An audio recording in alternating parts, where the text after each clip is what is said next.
Alors on est vraiment tout près de l'hôtel où se déroule le Bilderberg. Tiens regarde, l'hôtel est juste là. Donc ils ont bâché, on voit très bien qu'ils ont bâché toutes les grilles. Ok, donc c'est là qu'il faut faire le pied de grue parce que en fait les voitures entrent et sortent par ici là. Le Bilderberg, ce n'est donc pas une théorie du complot, il existe bel et bien, vous venez de le voir. Sa création est liée à l'OTAN et à la CIA, ça aussi c'est un fait. Alors c'est quoi le Bilderberg ? Eh bien, ce sont des hommes et des femmes qui concentrent beaucoup de pouvoir entre leurs mains, économiques, politiques, médiatiques, et qui se réunissent chaque année en catimini, sans que rien n'en sorte, et sans d'ailleurs que cela ne mobilise beaucoup de monde. Quelques manifestants, vous l'avez vu, et surtout, j'insiste, pas du tout de journalistes pour nous informer sur cet événement. Ce qui est très étrange. Pourquoi les médias regardent-ils ailleurs ? Alors bien sûr, le Bilderberg nous explique qu'il n'y a rien à voir, qu'il ne se passe rien d'important à ces réunions. Des discussions, des balades, c'est pratiquement le Club Med. Mais si c'était le cas, pourquoi tant de secrets autour de ces réunions et surtout de moyens déployés pour le garder ? Peut-être parce qu'au contraire, il s'y dit et s'y décide des choses qui nous concernent au plus haut point. Macron, invité au Bilderberg en mai 2014, ministre de François Hollande 3 mois plus tard, en août 2014. Christine Lagarde, invitée au Bilderberg en 2010, directrice générale du FMI en 2011. Édouard Philippe, invité au Bilderberg en 2016, Premier ministre en 2017.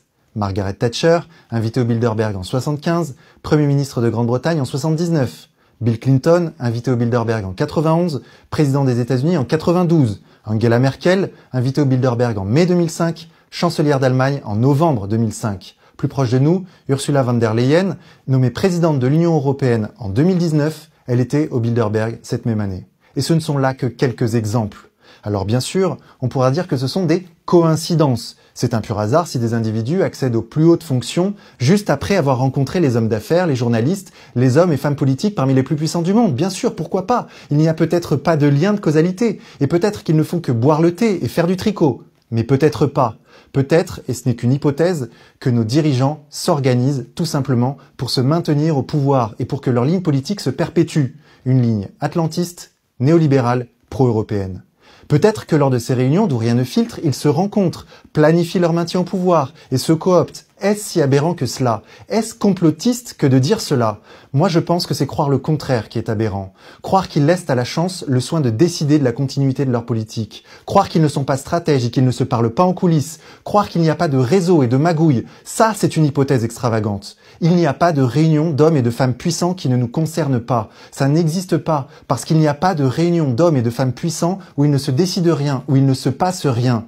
Nous devrions avoir les moyens démocratiques de contrôler ce qui se dit et se fait dans notre dos, car sinon, la démocratie n'est qu'une illusion. S'ils se choisissent entre eux avant les élections, à quoi sert le vote ? À valider un choix fait en amont par des personnes non élues, puis à nous imposer ce choix via les médias complices de la manœuvre ? Nous devons refuser cela de toutes nos forces et nous donner les moyens concrets de contrôler les hommes politiques. C'est la base, empêcher à tout prix les conflits d'intérêts en faisant la pleine lumière, notamment sur ces réunions secrètes. C'est d'une importance cruciale. C'est la démocratie et le bien commun qui sont en jeu.